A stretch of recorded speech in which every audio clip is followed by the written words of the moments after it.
লকডাউনৰ বাবে এতিয়া পেটত গামোচা বান্ধিব লগা অৱস্থা হৈছে ৰাজ্যৰ একাংশ লোকৰ। সংস্থাপন হেৰুৱাই দিক বিদিক হেৰুৱাইছে জনতাই।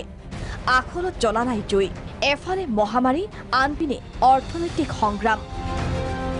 লকডাউনৰ বাবে বন্ধ বিবাহ মাংগলিক অনুষ্ঠান।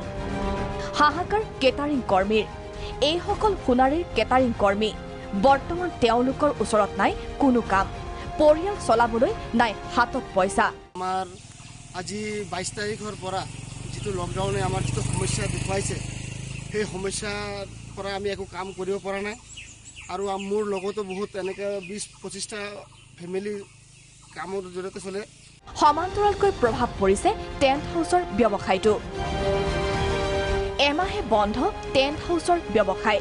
ঘোৰ সংকটত পৰিছে এই ব্যৱসায়ৰ লগত জড়িতসকল।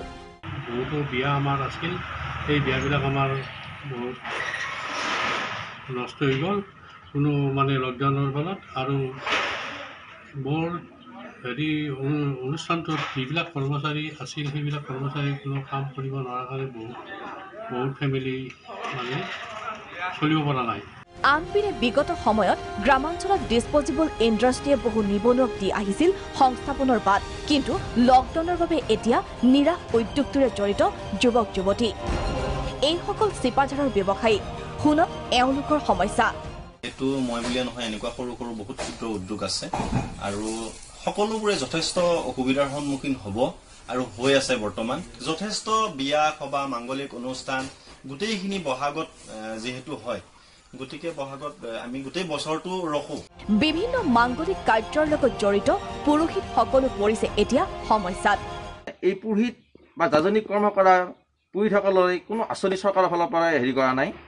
এই ভৱিষ্যতে যাতে তেওঁলোকে আমাৰ ক্ষেত্ৰত এই আঁচনি গ্ৰহণ কৰে আৰু পুৰোহিতলৈ কিছু পেঞ্চন বা আমাৰ বিভিন্ন নিম্ন খাপৰ পুৰোহিত আছে, তেওঁলোকৰ কোনো চাকৰি ঘৰৰ কোনো নাই, তেওঁলোকৰ ক্ষেত্ৰত যাতে এককালীন সাহায্যৰ ব্যৱস্থা কৰে, তাকে অনুৰোধ কৰিলোঁ। সমান্তৰালকৈ অৰ্থ সংকটত পৰিছে মোকালমোৱাৰ দৰংগীপাৰাৰ মৃন্ময় শিল্পীসকলো।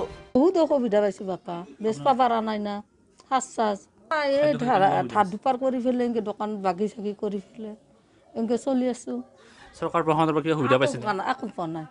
বৰ্তমান পৰিস্থিতি এতিয়া সকলোৰে বাবে হৈ পৰিছে প্ৰত্যাহ্বানমূলক। অৰ্থৰ সংকটত পৰি নিৰাশ ৰাজ্যৰ জনতা বিচাৰিছে চৰকাৰৰ সহযোগিতা।